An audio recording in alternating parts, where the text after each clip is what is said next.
Un saludo para los lectores y seguidores de quienique.com y Quienique TV. La situación en el municipio de Ituango, en Antioquia, por los recientes desplazamientos es cada vez más compleja y los colombianos están muy preocupados. Para comprender un poco mejor esta situación, lo que está sucediendo en el territorio, nos acompaña Marco Romero, él es director de la Consultoría para los Derechos Humanos y el Desplazamiento CODES. Marco, bienvenido a Quienique.com. Hola, muy buen día a toda la audiencia de Quienique.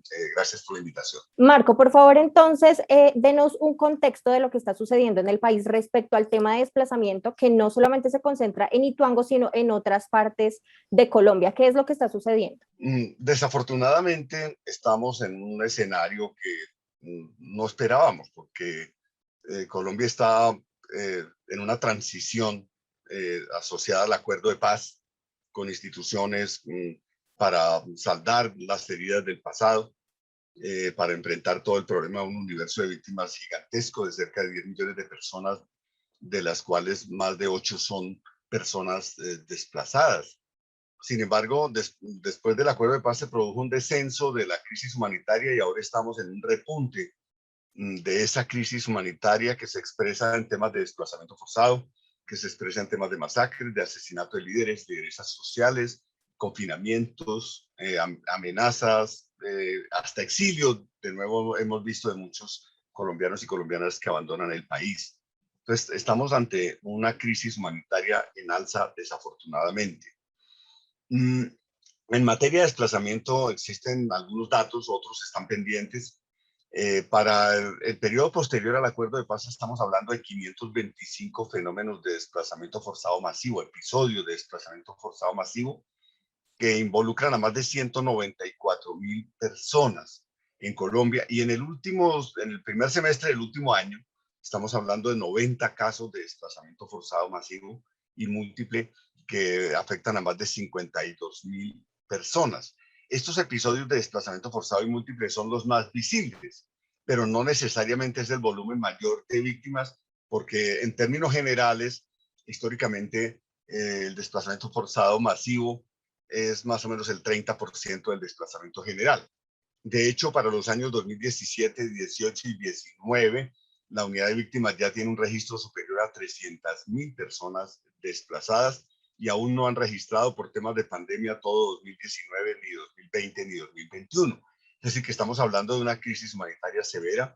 Cuando miramos las regiones afectadas, obviamente siempre en primera línea están regiones como Nariño, como Antioquia, ahora con el tema de Ituango, pero también Chocó, también norte de Santander, Cauca. Es una situación que afecta a cerca de la mitad de los departamentos de Colombia, a veces más unos territorios que otros. Por ejemplo, Nariño lidera en este momento esta lista desafortunada con más de 27 casos para el año, digamos, en este periodo. Entonces, estamos ante una situación que no está focalizada solo en unos territorios, sino que ya afecta muchos territorios de Colombia, particularmente todo el corredor pacífico colombiano y la zona de Catatumbo, y esto nos determina también impactos desproporcionados sobre pueblos indígenas afrodescendientes, pero en los últimos años hemos visto que incluso esta crisis no se queda allí en el corredor pacífico o en Catatumbo, sino que se extiende a otros departamentos como, digamos, Meta, Caquetá, Putumayo, ahora un poquito Córdoba, Montes de María, es decir, zonas que ya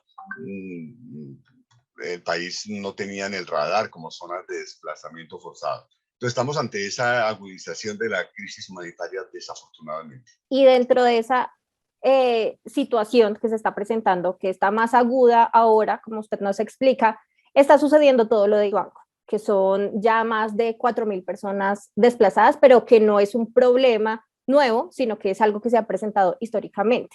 Entonces, ¿por qué en Ituango específicamente se sigue presentando este fenómeno del desplazamiento forzado? Bueno, en Ituango hemos visto en esta zona de Antioquia, esta zona tiene que ver con el corredor del Nudo de Paramillo, pero no es solo Ituango, hay otros municipios afectados, algunos de llegada, otros de salida. Estamos viendo básicamente un recrudecimiento de enfrentamientos entre disidencias de las FARC y el clan del Golfo, grupos de herederos del paramilitarismo. Es decir, allí hay obviamente disputas por el control de las poblaciones, por el control de territorios, por el control de corredores, corredores de armas, corredores de economía de la coca, corredores de mineros, a veces legales, ilegales, es decir, es una zona con grandes recursos, con economía política compleja, una zona con grandes problemas sociales, una zona también con presencia de estos actores armados y a esta tendencia que también vemos en otras regiones de Colombia, digamos, son son tres fenómenos, digamos, uno es la continuidad de dinámicas de violencia, disidencias o ELN o grupos paramilitares, también surgimiento de nuevos actores más pragmáticos, por ejemplo en el Cauca hemos visto amenazas incluso del cartel de Sinaloa o de ese tipo de grupos y la Defensoría del Pueblo ha hablado de crecimiento y surgimiento de nuevas bandas armadas en territorios. Nosotros decimos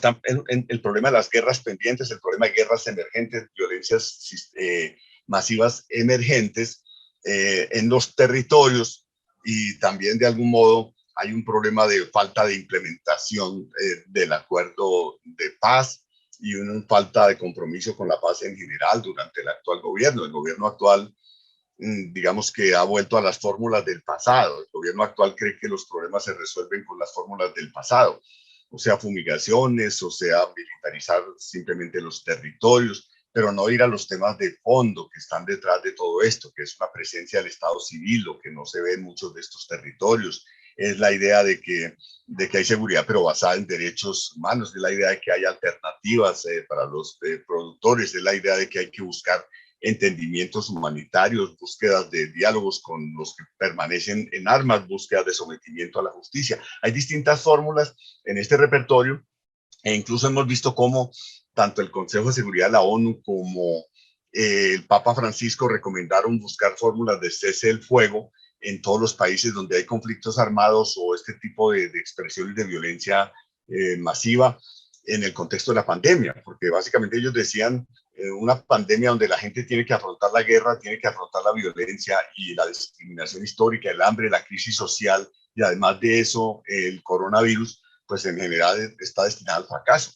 Entonces tenemos estas, digamos, situaciones de fondo que están detrás de toda esta oleada de desplazamiento forzado. ¿Qué pasa, Marco, con todas esas personas?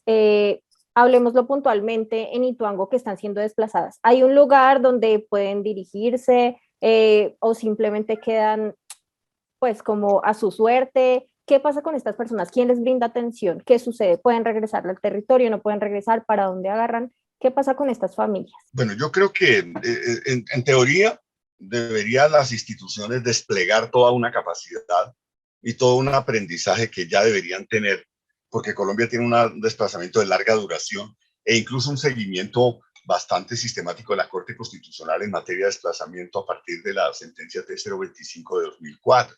Sin embargo, lo que vemos es que a veces la ayuda humanitaria sigue puesta en instituciones militares, digamos, en combinación de fórmula civil-militar que ponen en más riesgo a la población o que los alcaldes que tienen que enfrentar esta situación no cuentan con los recursos. No vemos un Estado robusto atendiendo esta situación y además estamos ante situaciones de crisis humanitaria de distinto orden. Colombia está muy acostumbrada a pensar el desplazamiento que causa el conflicto armado y esta es una situación típica de esa crisis humanitaria.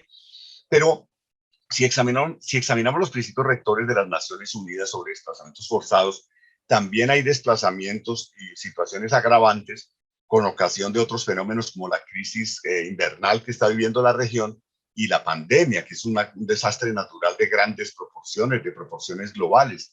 Entonces el Estado debe atender esas tres crisis, porque si la gente está en medio, por ejemplo, de una situación de invernal severa, y en medio de una pandemia tiene muy pocas posibilidades de moverse y le toca movilizarse, desplazarse forzadamente por dinámicas de guerra. En esas circunstancias, lo que esperamos del Estado colombiano es que tenga la capacidad, primero, de darle protección a las comunidades, pero ya cuando fracasa en el deber de protección, que tenga la capacidad de una asistencia robusta y no que las ayudas humanitarias sean tan caóticas y tan excepcionales o tan erráticas, tan asistencialistas en el sentido minimalista como las veíamos hace 10 o 20 años en Colombia. Es decir, aquí nosotros creemos que la Corte Constitucional debe revisar aquellos temas en los que ha considerado que hay una superación del estado de cosas inconstitucional en desplazamiento, porque ni el registro está funcionando adecuadamente, ni los mecanismos de protección que se supone que el Estado colombiano ya debe tener para estas poblaciones.